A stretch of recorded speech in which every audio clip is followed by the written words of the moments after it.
वही एकांश भी सवार के नीचे आ जाता है और वह भी तारा के बेहद ही करीब आ चुका था। वही वह दोनों ही अब शौव के पानी के नीचे भीग रहे थे और वह दोनों ही बेहद करीब थे।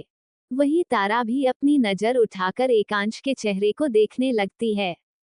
वही एकांश एक टक तारा को ही देख रहा था और अब धीरे धीरे करके उसका गुस्सा भी शांत हो रहा था और वह तारा को देखकर तारा के चेहरे पर अपना हाथ रखता है और फिर वह एकटक तारा के चेहरे को देखने लगता है। तभी उसकी नजर तारा के होठों पर जाती है तो एकांश ना चाहते हुए भी अपने होंठ तारा के होठों की तरफ बढ़ा देता है। स्माइल। वहीं एकांश तारा के चेहरे की तरफ अपना चेहरा बढ़ा देता है और तारा भी है एकांश को अपने इतने नजदीक आता देखकर वह भी हैरान हो जाती है और वह हैरानी से एकांश की तरफ ही देख रही थी।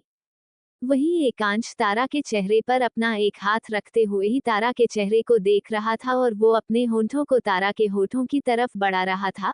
वही तारा जब एकांश को बेहद करीब आता हुआ महसूस करती है और जब एकांश की होंठ तारा के होठों को छूने ही वाले थे कि तभी तारा एकदम से ही अपना चेहरा फेर लेती है और वह दूसरी साइड अपना चेहरा कर लेती है। वही एकांश के होंठ जो तारा के होंठों को छूने वाले थे वह अब तारा के गालों को छू जाते हैं। वह एकांश की किस तारा के गालों पर हो जाती है। वही एकांश के चेहरे पर तारा के रिएक्शन को देखकर एक स्माइल आ जाती है क्योंकि उसे पता था कि तारा की इन सब चीजों से अभी बहुत ही ज्यादा दूर है। उसे इन सब चीजों के कोई भी एक्सपीरियंस नहीं है और नहीं ये सब क्या होता है वो उसे पता है। वह तो बस इनोसेंट है। ये सब एकांश को भी पता था। वही एकांश के होंठ अभी भी तारा के गालों पर थे और वह तारा के गालों पर अपने होंठ चलाने लगता है और फिर वो हल्के से तारा के गालों को बाइट कर लेता है। वही तारा अपनी आंखें जोर से मिंच लेती है क्योंकि उसे हल्का सा दर्द अपने गालों पर महसूस हुआ था। वही एकांश अपने होंठ धीरे धीरे करते हुए तारा के गर्दन पर लाता है और वो अपने होंठों को तारा के गर्दन पर चलाने लगता है। वो दोनों अभी भी शॉवर के नीचे भीग रहे थे और ऐसे ही शॉवर का पानी उन दोनों के ऊपर गिर रहा था और वह दोनों एक दूसरे के बेहद ही करीब थे। Throwing kisses. और एकांश के होंठ तारा की गर्दन पर चल रहे थे। वही तारा अपना हाथ एकांश के सीने पर रख देती है और उसे अपने से दूर धकेलने की कोशिश करती है। लेकिन उस मासूम सी कोमल सी तारा से कहा एकांश दूर होने वाला था। एकांश जो इतना बॉडी बिल्डर था वह कहाँ तारा के एक हल्के धक्के से दूर जाने वाला था। वही एकांश जब यह फील करता है कि तारा और परेशान हो रहे हैं तो वह भी तारा को और परेशान ना करते हुए तारा से दूर हो जाता है और तारा से 2 कदम की दूरी पर जाकर खड़ा हो जाता है। उसके नजरों में अब भी एक जुनून दिख रहा था लेकिन उसका मन भरा नहीं था। लेकिन अब वो उसका गुस्सा बस तारा के नजदीक होकर शांत हो गया था और वह खुद को शांत करने में कामयाब भी हो चुका था। उसे बहुत सारा गुस्सा आ रहा था लेकिन वह फिलहाल एकदम ही तारा के नजदीक होकर शांत हो गया था। वही एकांश तारा को एक नजर देखकर बोला, तुम कपड़े चेंज कर लो और चेंज करके बाहर आ जाओ। इतना बोलकर एकांश मुड़ता है और वहीं से वॉशरूम से बाहर निकल जाता है। वही तारा अभी भी वैसे ही दीवार से चिपके हुए खड़ी थी और वह अपनी आंखों में आंसू लिए एकांश को ही जाते हुए देख रही थी। उसके आंखों में अब भी डर था और वह पूरी तरह से कांप रही थी क्योंकि कितनी देर से उसके ऊपर वह ठंडा पानी पड़ रहा था। लेकिन तारा एकांश के जाते ही देर ना करते हुए दरवाजा बंद कर देती है और जल्दी से वहां पर पड़ा हुआ टॉवल लेके खुद को बॉडी को सुखाने लगती है और वहां पर पीड़िए हुआ बोथरॉब लेकर चेंज करने लगती है। वहीं दूसरी तरफ सायरा सबके जान जाते हैं, वह भी अपने कमरे में आ चुकी थी और वह भी कमरे में अपने कमरे में आकर अपने कमरे का दरवाजा बंद कर देती है और फिर वह भागते हुए वॉशरूम के अंदर चली जाती है और शावर के नीचे आ जाती है और भीगने लगती है। वह आकर घुटनों के बल धड़ाम से नीचे फर्श पर बैठ जाती है और उसकी आंखों से ऐसे ही दर्द के आंसू गिरने लगते हैं। वही शेरा ऐसे ही बैठे बैठे फिर अपने चेहरे पर हाथ रखती है और वह फूट फूट कर रोने लगती है। उसे बहुत ज्यादा दर्द हो रहा था क्योंकि उसका दिल टूटा था। वह बहुत ही ज्यादा मतलब बहुत ही ज्यादा एकांश को पसंद करती थी और प्यार भी करती थी। लेकिन शायद एकांश कभी उसकी किस्मत में ही नहीं था, इसलिए हर बार उसका दिल टूटना ही लिखा था उसकी किस्मत में। वही शायरा अपने को चेहरा अपने हाथों में लेकर फूट फूट कर रोती है और फिर वह चिल्लाते हुए ही बोली, क्यों क्यों मेरे साथ ही ऐसा होता है? और वक्त हर बार क्यों मेरे साथ थी क्यों? क्या मैं तुम्हें डिजर्व नहीं करती हूँ? क्या मैं इतनी बुरी हूँ कि कोई मुझसे प्यार ही करना नहीं चाहता है? क्या मुझ में इतनी बुरी हूँ कि कोई मुझे पसंद नहीं करता? वह चिल्लाते हुए ये सब बोल रही थी। और वो फिर से चिल्लाते हुए ही बोली, उस बार भी तुमने पास्ट में मुझे ठुकराया था, उसे बार भी तुमने ऐसा ही किया था, क्या गलती थी तब मेरी? और फिर उसके बाद हमारी फाइनल ये एंगेजमेंट हो चुकी है, तो अभी भी तुम मुझसे दूर जा रहे हो। क्या तुम्हें कभी भी मेरी मोहब्बत, मेरा प्यार नहीं दिखता है? क्या तुम्हें मेरी आंखों में तुम्हारे लिए जो प्यार है, जो इश्क है, वह नहीं दिखता है? क्या तुम्हें मेरी मोहब्बत जो है, ये इतना दिखता नहीं है, या फिर तुम देखना ही नहीं चाहते हो? क्यों एकांश, क्यों? तुम हर बार मुझे ठुकरा देते हो क्यों? क्या गलती है मेरी? और मैं तुमसे इतनी मोहब्बत करती हूँ, अगर तुम मुझसे प्यार ना भी करो तो मेरी मोहब्बत हम दोनों के लिए काफी होगी। लेकिन कभी तुमने मुझे समझा ही नहीं। कभी मेरी मोहब्बत को समझने की कोशिश ही नहीं की। मुझे बेस्ट फ्रेंड ही माना है। और जब हम दोनों के एंगेजमेंट हो गई तो मुझे लगा कि अब फाइनली तुम मेरे होंगे।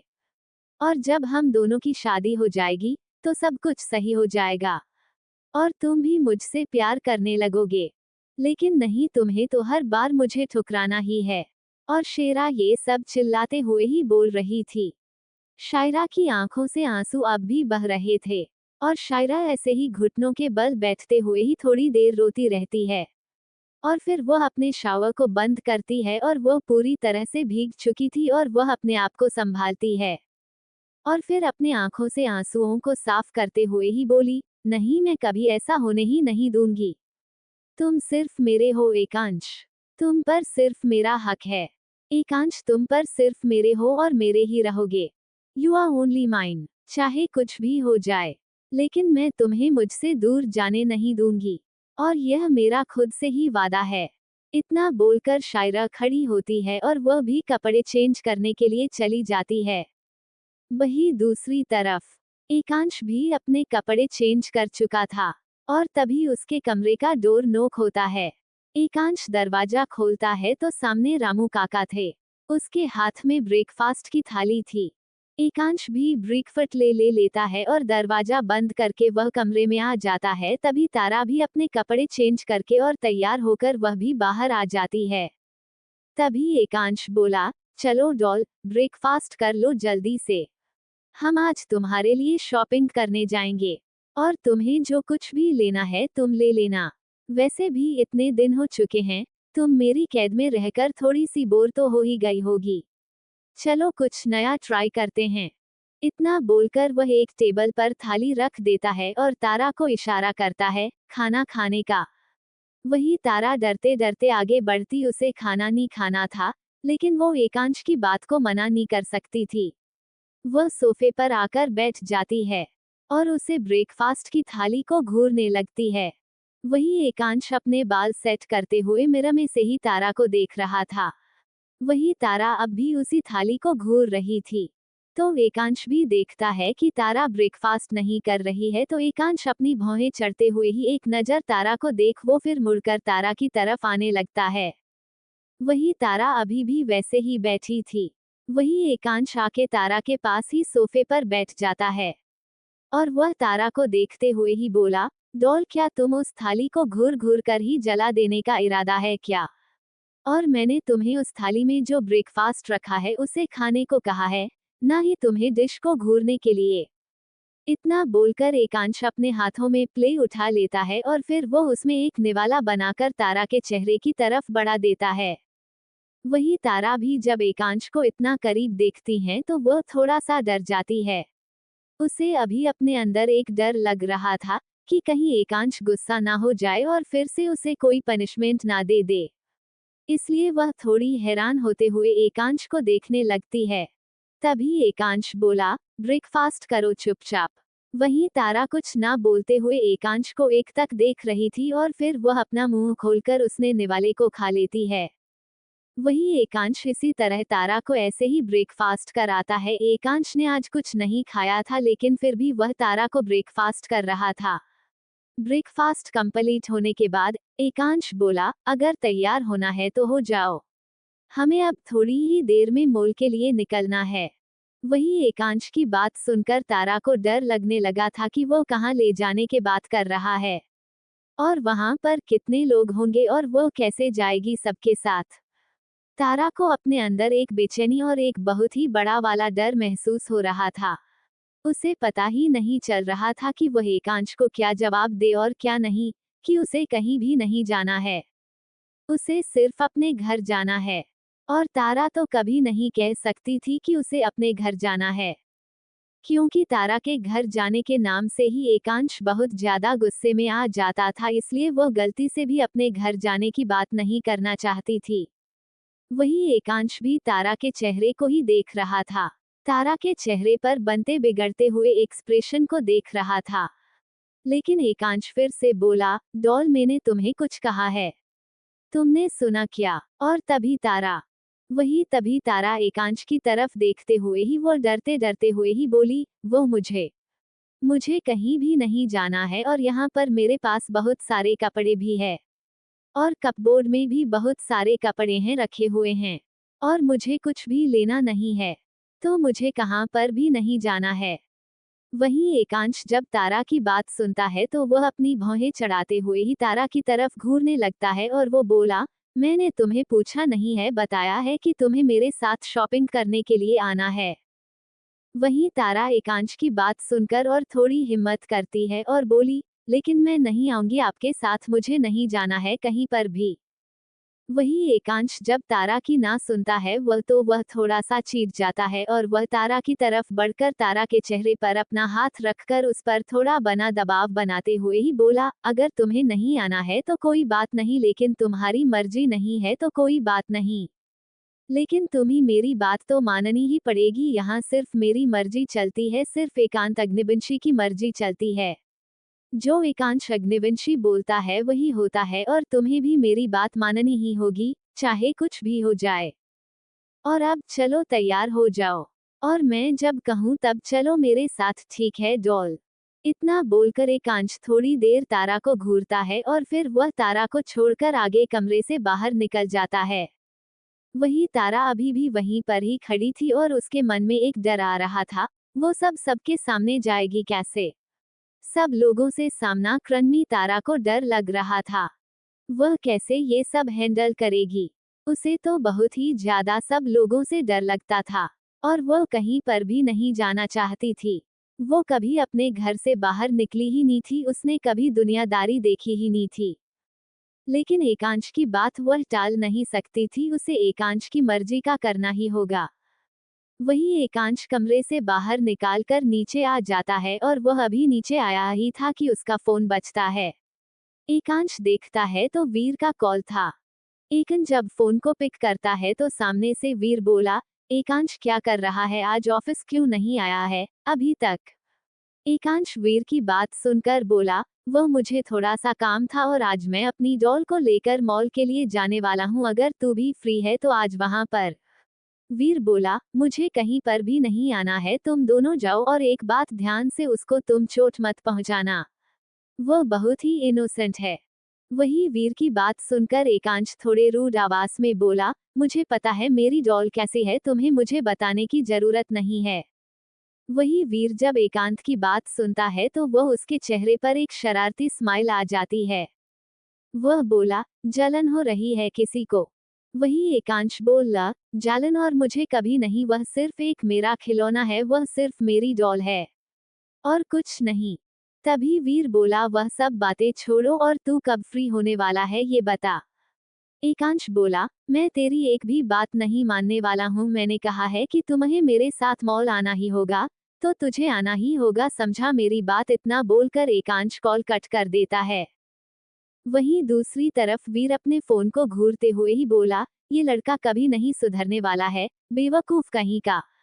इतना बोलकर वह भी मॉल जाने के लिए निकल जाता है।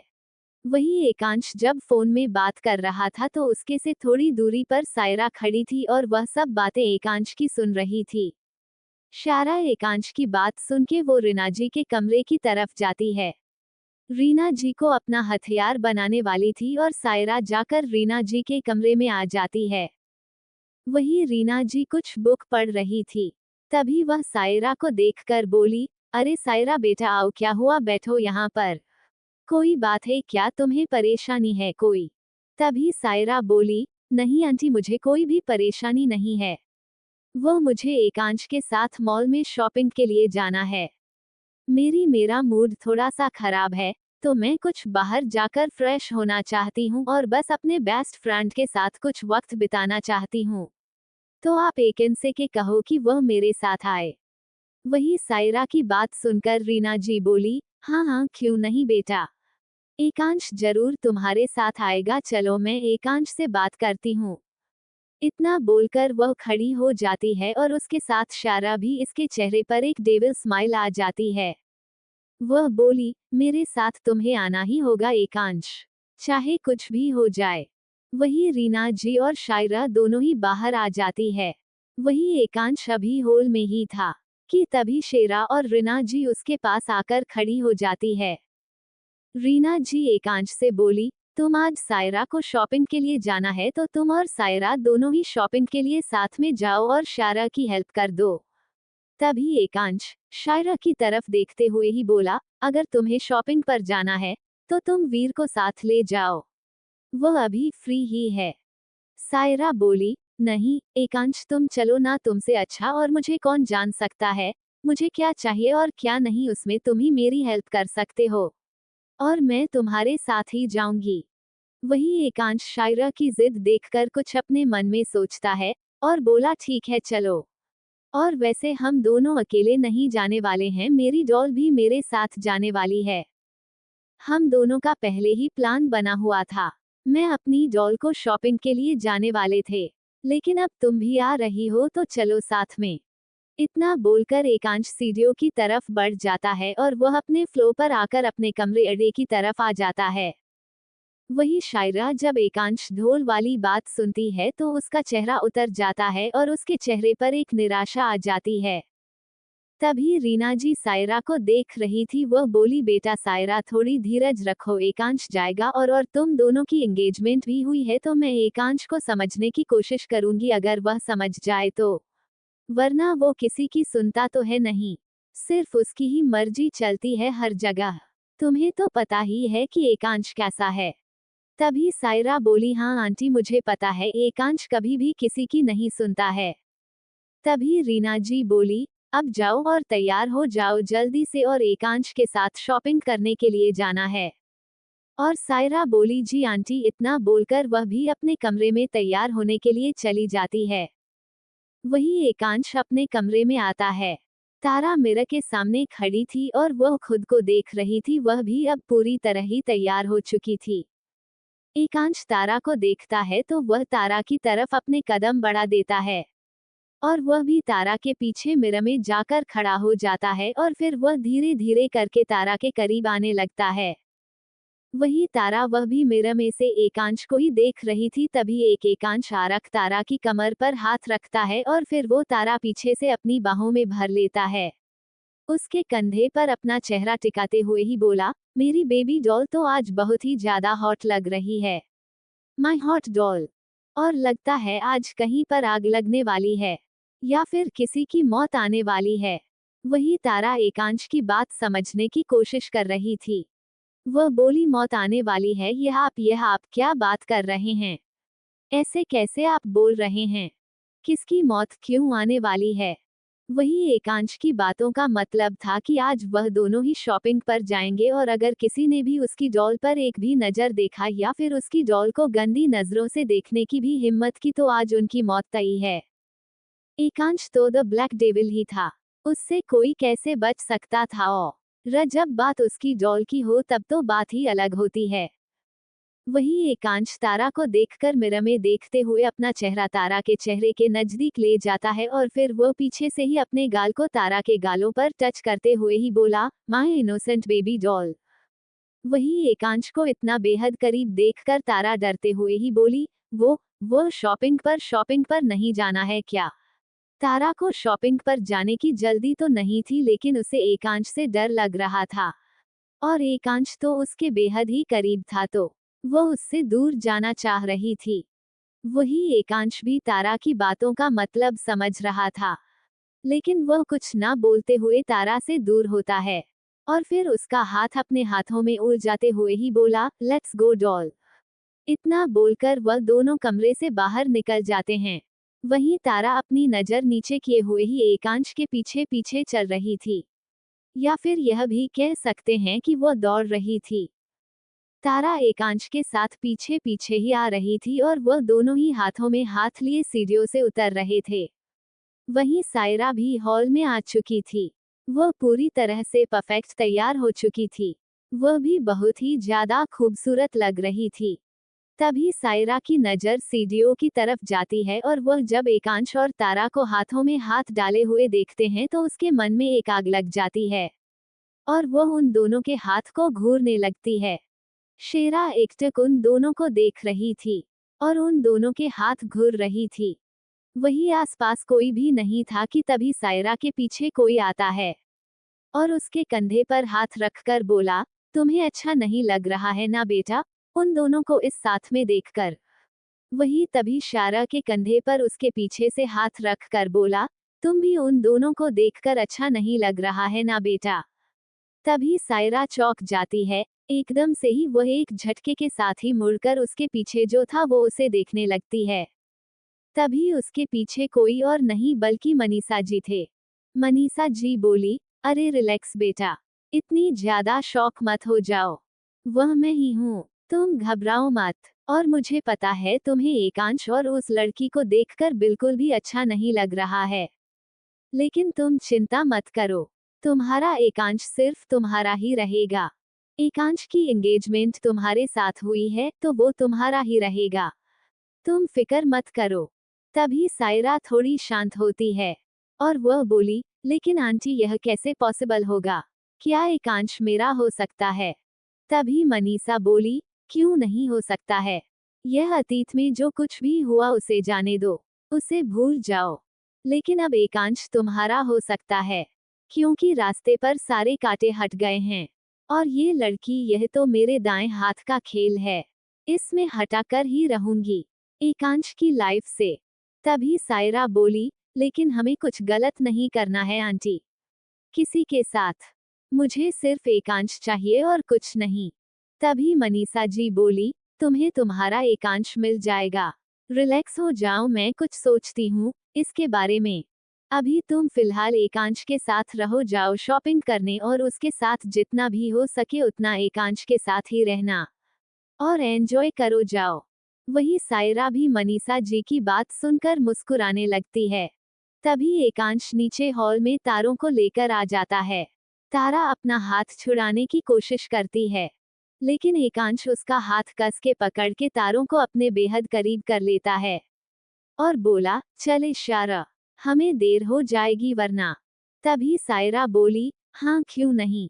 तभी मनीषा जी एकांश को देखते हुए ही बोली, बेटा सायरा का भी ध्यान रखना, आखिर वह तुम्हारी मंगेतर जो है। इतना बोलकर मनीषा जी तारा की तरफ देखने लगती है। तभी तारा मनीषा जी की बात सुनकर हैरान हो जाती है और वह ईरानी से ही मनीषा जी को देखने लगती है। वही मनीषा जी की आंखों में गुस्सा था और वह गुस्से से ही तारा को घूर रही थी। वही तारा अपनी नजरें जल्दी से नीचे कर लेती है। तारा एकांश के हाथ को कस के पकड़कर एकांश से एकदम उसकी बाहों में खुद को छुपाने लगती है और उसके बेहद करीब होकर एकांश से एकदम चिपक सी जाती है। वही एकांश भी महसूस करता है कि तारा उसके करीब आ रही है, तो एकांश अपनी नजरें मनीषा जी की तरफ करता है। वही मनीषा जी अभी भी तारा को ही देख रही थी। वही तारा एकांश के बेहद करीब उससे चिपक रही थी। तभी एकांश मनीषा जी की तरफ देखते हुए ही बोला, मैं किसी को भी अपनी लाइफ के कोई भी फैसले लेने का हक नहीं दिया है, मैं खुद ही खुद के फैसले लेता हूँ और आपको ये बोलने की जरूरत नहीं है कि सायरा मेरी मंगेतर है। आप अपना संभालिए। इतना बोलकर एकांश तारा की तरफ देखता है जो कि सिर झुकाए हुए ही खड़ी थी और उसने एकांश को कसके पकड़ हुआ था।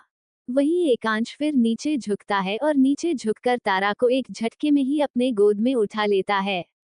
वही तारा भी एकांश गले में अपनी बाहें डाल देती है और एकांश को कसके पकड़ लेती है और एकांश के सीने में अपना चेहरा छुपा लेती है। उसे पता नहीं क्यों लेकिन लोगों से बहुत डर लगता था। वह पहले से ही लोगों के बीच रही ही नहीं थी, इसलिए वह बहुत ज्यादा डरती थी। और अभी फिलहाल तो मनीषा जी उसे ऐसे घूर रही थी कि जैसे अभी तारा का मर्डर ही कर देगी। इसलिए ही तारा खुद को एकांश की बाहों में छुपाने की कोशिश करती है। वही एकांश चलने लगता है और तारा को ऐसे ही उठाया हुआ था।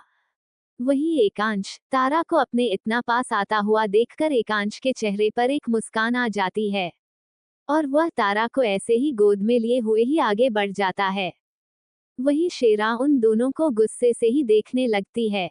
शायरा को बहुत गुस्सा आ रहा था एकांश और तारा को इतने नजदीक देखकर, और एकांश की केयर तारा के लिए देखकर शायरा को जरा भी अच्छा नहीं लग रहा था। वही मनीषा जी भी गुस्से से तिल मिला जाती है क्योंकि एकांश ने उसे सुनाया था। वही तभी सायरा मनीषा जी की तरफ मुड़ते हुए ही बोली, देखा आंटी, देखा आपने कैसे उस लड़की की केयर कर रहा है और कैसे वह दोनों इतने करीब है।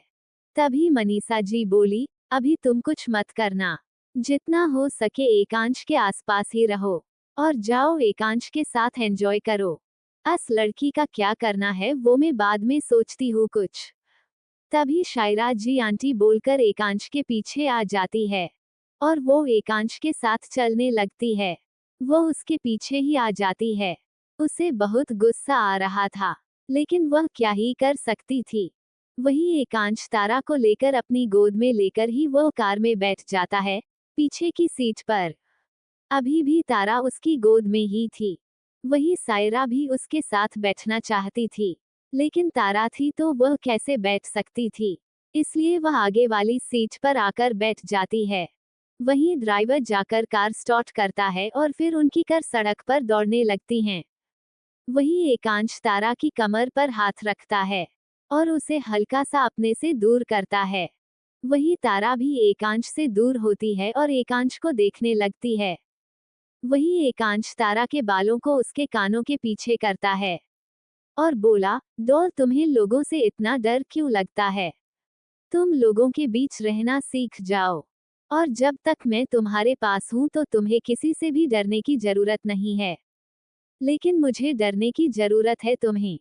वही शायरा उन दोनों की ही बातें कुछ कुछ सुन रही थी। वही तारा तो कुछ समझ ही नहीं आ रहा था, उसे तो बस हर पल डर ही लगता था एकांश की बातों से और एकांश से। लेकिन उसे एकांश की बाहों में सेफ महसूस होता था, इसलिए वह हर पल खुद को एकांश की बाहों में ही छुपाने की कोशिश करती है। वही एकांश तारा के चेहरे पर हाथ रखता है और तारा को बेहद करीब से देखने लगता है। वही वह दोनों ही एक दूसरे की आंखों में ही देख रहे थे। वही एकांश साइड वाले बटन को दबाता है और कार के बीच का पार्टीशन ऑन हो जाता है और आगे शेरा और ड्राइवर बैठे थे और फिर पीछे एकांश, तारा और उन सब के बीच एक पार्टीशन आ गया था। वही सायरा भी ये देखकर गुस्से से आग बबूला हो जाती है। उसे बहुत ही ज्यादा जलन महसूस हो रही थी तारा से, क्योंकि वह हर पल एकांश के इतने करीब आने की कोशिश करती थी लेकिन कभी एकांश ने उसे ना ही भाव दिया और ना ही एक अच्छी दोस्त से कुछ ज्यादा माना। वही तारा एकांश को ही देख रही थी, उसकी आंखों में हल्का सा डर भी था।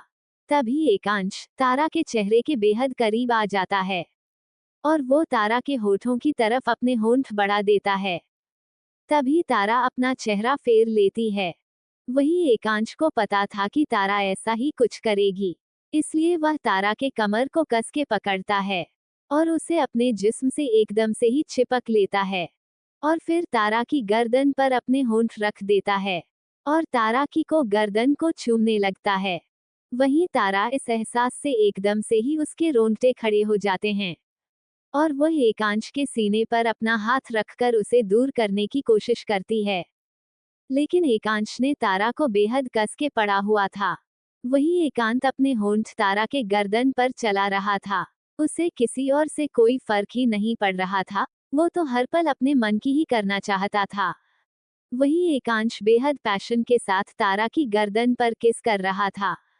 थोड़ी देर ऐसे ही तारा के गर्दन को चूमने के बाद वो उसकी गर्दन से अपना चेहरा निकलता है और तारा के चेहरे की बेहद करीब अपना चेहरा करके बेहद धीरे से तारा के कानों के पास अपना चेहरा ले जाकर वह बोला, I want to kiss your throwing kisses. इतना बोलकर वो तारा के कानों को चूम लेता है। वही तारा के शरीर में एक जुरजुरी सी दौड़ जाती है और वह हैरानी से एकांश को देखने लगती है। वही एकांश भी तारा को ही देख रहा था। उसके चेहरे पर डेविल स्माइल थी। वही तारा हैरानी से एकांश को देख रही थी। तभी एकांश तारा के लिप्स पर नजरें दौड़ आता है और फिर अपने होंठ तारा के होठों की तरफ बढ़ा देता है। वही तारा तो अभी भी हैरानी से अपनी आंखें बड़ी की एकांश को ही देख रही थी। वही एकांश तारा के चेहरे पर अपने एक हाथ रखता है और एक उसकी कमर पर और बेहद करीब कसके पकड़ के तारा को अपने करीब करता है और फिर अपने होंठ धीरे धीरे तारा के होठों की तरफ बढ़ा रहा था। वही तारा अभी भी वैसे ही शौक में थी। उसे तो पता ही नहीं चल रहा था कि एकांश क्या करने की और क्या कहने की कोशिश कर रहा है। एकांश अपने होंठ तारा के होठों के पास ले जाकर उसके होठों पर अपने होंठ रख देता है और उसे किस करने लगता है। वही तारा तो जो अभी भी हैरानी से अपनी आंखें खोले हुए थी, वह एकांश के इस एक्शन से उसकी आंखें और बड़ी हो जाती है और वह आंखें फाड़े शोक में चली जाती है और एक स्टैचू बन जाती है। वह तो जैसे ब्लैक ही हो गई थी। उसे तो ये सब चीजों के बारे में कुछ पता ही नहीं था कि यह सब होता क्या है। लेकिन एकांश जो कर रहा था उससे वह अस्टोनिश्ड फेस शोक में चली गई थी। वही एकांश की ओर तारा की पहली किस थी, तो वह तो तारा को पैशन के साथ किस चुंबन का चिन्ह थ्रोइंग किसेस कर रहा था। एकांश बस तारा के होठों का रस पीने में लगा हुआ था। उसे नहीं अपने आसपास क्या हो रहा है और वो कहाँ पर है या फिर वो कहाँ पर जा रहा है, उसे कोई भी चीज से कोई फर्क नहीं पड़ता था। उसे तो बस अभी तारा के होठों का रस पीना था। वह बेहद ही रोमांटिक होकर तारा के होठों को अपने होठों में लेकर किस कर रहा था और वही तारा जो कि अपने होंठ नहीं खोल रही थी, जिस वजह से एकांश को चीड़ मच रही थी। वही एकांश तारा के होठों पर हल्का सा बाइट करता है, जिससे तारा की एक आह निकल जाती है और वह होश में आ जाती है। वही एकांश तारा को बेहद ही पैशन के साथ किस कर रहा था। वहीं तारा को तो ये कुछ भी समझ में ही नहीं आ रहा था। उसे अपने होठों पर जब दर्द होता है, एकांश उसके होठों पर बाइट करता है तो उसे अपने होठों पर दर्द महसूस होता है, जिससे उसकी एक हल्की आह निकल जाती है और इसी के साथ एकांश तारा के मुंह में अपनी जीभ डाल देता है और उसे फ्रेंच किस करने लगता है। एकांश एक पैशन के साथ तारा को किस कर रहा था। वही सिर्फ एकांश ही तारा को किस कर रहा था। तारा को तो इन सब बारे में कुछ पता ही नहीं था। उसे तो बस बहुत गंदा गंदा महसूस हो रहा था। वह एकांश को धक्का दे रही थी, लेकिन एकांश कहाँ पीछे हटने वाला था। तभी कुछ देर बाद तारा को सांसें लेने में प्रॉब्लम होने लगती है और उसे घुटन महसूस होने लगती है। तारा की आंखें अभी भी खुली थी और वो और बड़ी आंखें करते हुए ही अपने होठों को छुड़ाने के लिए कसमसाने लगती है और एकांश से दूर होने लगती है। एकांश को भी पता चलता है कि अब तारा को घुटन हो रही है, उसे सांस लेने में प्रॉब्लम हो रही है। तो वह तारा के होंठों को छोड़ता है और तारा के होंठों से अपने होंठ अलग करता है। तभी तारा जोर जोर से सांसें लेने लगती है। वो गहरी गहरी सांस से लेने लगती है। वही एकांश भी सांसें गहरी हो चुकी थी। एकांश भी गहरी गहरी सांसें लेने लगता है। वहीं उन दोनों के सांसों का शोर ड्राइवर को और सायरा दोनों को ही सुनाई दे रहा था। वही शारा अपने हाथों की मुठ्ठियां बांधे हुए ही बैठी थी और उसे बहुत ही ज्यादा गुस्सा आ रहा था। उसका मन कर रहा था कि वह भी कि अभी जाकर उसे तारा का मर्डर कर दे, लेकिन अभी वह कुछ कर नहीं सकती थी। वही ड्राइवर था, वह उसे तो इन सब बातों की इन सब की आदत थी। वह तो बस सब कुछ इग्नोर करता था और वह कार में सॉन्ग ऑन कर देता है। वही सॉन्ग चलने लगता है। वही सायरा गुस्से से जल रही थी। उसकी आंखें भी गुस्से की वजह से हल्के लाल हो चुकी थी। अगर उसका बस चलता तो वह अभी के अभी तारा को कार से बाहर फेंक दे, लेकिन उसके बस में सब कुछ नहीं था। अभी फिलहाल के लिए तो सायरा कुछ नहीं बोलती है और वैसे ही गुस्से में बैठी बैठी खुद ही कुछ सोच रही थी। वही तारा गहरी सांस से कुछ पल के लिए लेती है और फिर एकांश को देखते हुए ही बोली कि आप यहाँ, आप क्या क्या।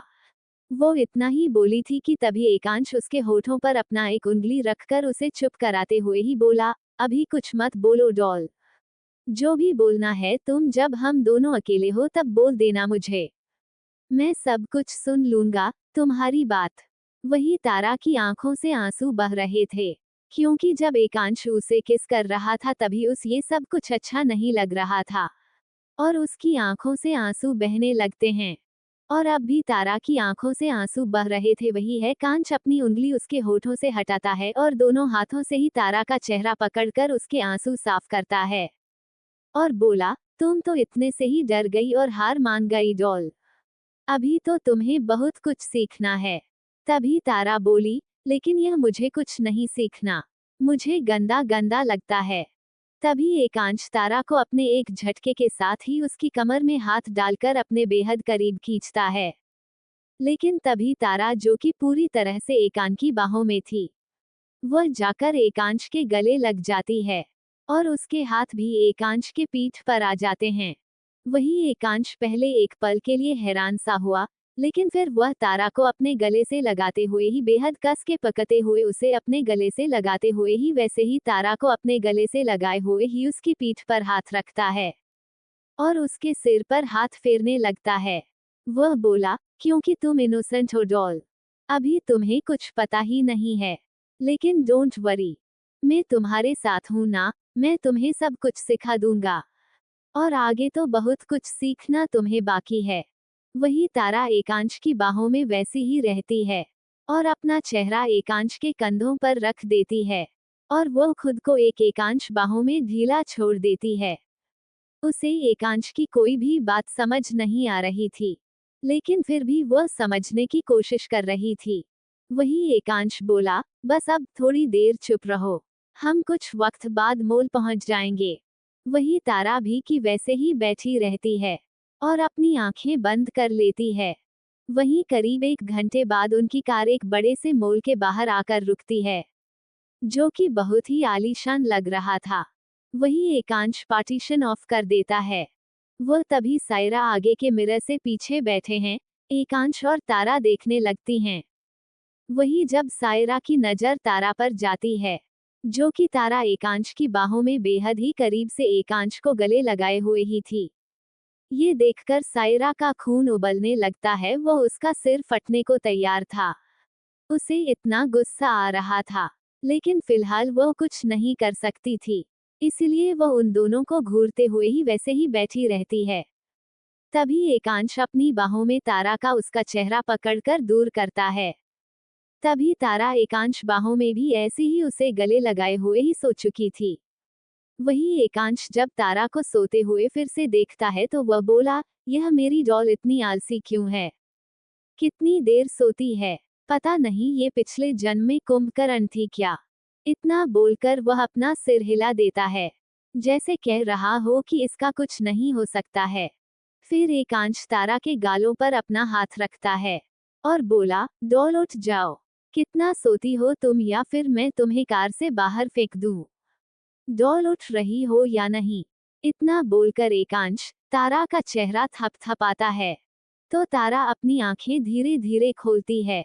वही तारा को आंखें खोलता हुआ देखकर एकांश बोला, कार से बाहर फेंक दूं तुम्हें। वही तारा एकांश की आवाज सुनकर उसकी आंखें पूरी तरह से खुल जाती है और वह एक झटके में ही उठकर उसकी गोद में ही अच्छे से बैठ जाती है और वह बोली, सॉरी सॉरी, वह मुझे नींद आ गई थी। तभी एकांश बोला, पता है मुझे, लेकिन अब मोल आ गया है, चलो अपना हुलिया ठीक करो। वही तारा अपने बाल और अपने कपड़े ठीक करने लगती है। फिर वह सब लोग कार से बाहर निकलते हैं और मॉल के दरवाजे के आगे आ जाते हैं। वही एकांश के बॉडीगार्ड बहुत सारे आए थे, उसके साथ ही वह सब लोग अपनी अपने पोजीशन ले लेते हैं। वही सायरा, एकांश और तारा तीनों ही मॉल के अंदर आ जाते हैं। वही मॉल के अंदर बहुत ही कम लोगों को आने दिया था। सुबह कुछ कुछ लोगों को ही अंदर आने दिया था, जो कि एकांश का ही ऑर्डर था। वह सब लोगों को अंदर आने देने के लिए, क्योंकि पूरा मॉल एकांश ने अपने ऑर्डर पर खाली करवाया था। उसने ऑर्डर दिया था कि यह पूरा मॉल उसे खाली चाहिए है। लेकिन सायरा भी उसके साथ ही आने वाली थी।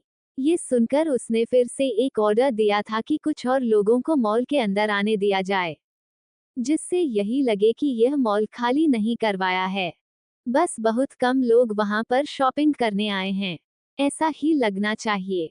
वही एकांश के ऑर्डर पर जैसा उसने कहा था वैसा ही हुआ था, बहुत कम लोग वहां पर शॉपिंग कर रहे थे।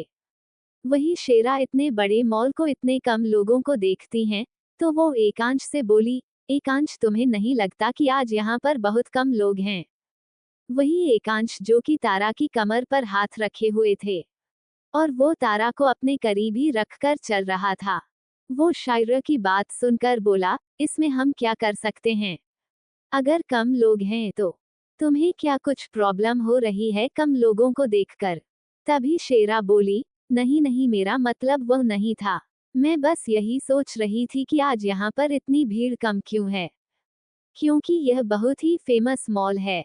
वो बहुत लग्जरियस भी है, तो इसमें बहुत सारे लोग शॉपिंग करने आते हैं। लेकिन आज यहाँ पर बहुत कम है, इसीलिए। एकांश बोला, तो यह अच्छा ही है ना, हमें ही कोई दिक्कत नहीं होगी। इतना बोलकर वह तारा को अपने बेहद ही करीब उसकी कमर में हाथ डालकर उसे ले जाने लगता है। वही सायरा भी उसके पीछे पीछे ही चल रही थी। वह अपने मन में सोच रही थी कि अगर ये तारा नहीं ना होती तो उसकी जगह वह होती। ये सब सोचकर उसे बहुत ही ज्यादा गुस्सा आ रहा था कि यह कैसे एकांश तारा को हर पल हर घड़ी उसके साथ ही रखता है, उसके बेहद करीब भी रहता है, और एकांश तारा को एक पल के लिए भी खुद से दूर नहीं करता है। उसे बहुत ही जलन हो रही थी तारा से। वही तारा भी एकांश से बेहद चिपक कर चल रही थी, और वह अपना सिर झुकाए हुए ही थी। उसने अभी तक किसी को भी नहीं देखा था। उसे पता नहीं क्यों, लेकिन लोगों से डर लगता था। शायद वह इस दुनिया के लोगों को इतना उसने देखा ही नहीं था।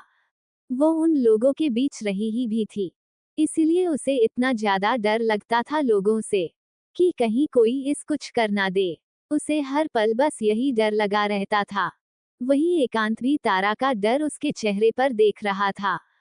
वही इसीलिए ही एकांश तारा को यहाँ पर लेकर आया था, लोगों के बीच, क्योंकि एकांश को पता था कि तारा उसके करीब खुद से ही उसके करीब आएगी। जब उसे किसी और से डर लगेगा या फिर उसे खतरा लगेगा, तभी तारा एकांश के पास ही आ जाएगी। एकांश को ये सब पता था, इसलिए ही वह तारा को यहाँ पर लेकर आया था। वही एकांश तारा को लिफ्ट के पास ले जाता है, और वह दोनों ही वहीं पर ही खड़े हो जाते हैं। वही लिफ्ट को देखकर तो तारा की तो सांस से ही हलक में अटक जाती है, और वह हैरानी से लिफ्ट को देखने लगती है। तभी शायरा भी एकांश के साथ में ही साइड आकर खड़ी हो जाती है। लिफ्ट अभी ऊपर के फ्लोर पर थी, वह अभी नीचे आ रही थी। उसे आने में कुछ टाइम था। तभी सायरा वहां पर खड़ी ही थी कि तभी उसे एक कॉल आता है, और सायरा उसे कॉल पर बात करने के लिए थोड़ी दूरी पर चली जाती है। वही एकांश तारा को ही देख रहा था। तारा एकांश को देखते हुए ही बोली, हमें इस लिफ्ट से नहीं जाना है, हम सीढ़ियों से भी तो जा सकते हैं ना, मुझे डर लगता है इसमें। वह इतना ही बोली थी कि तभी आगे जारी है। प्लीज लाइक कमेंट रिव्यू जरूर द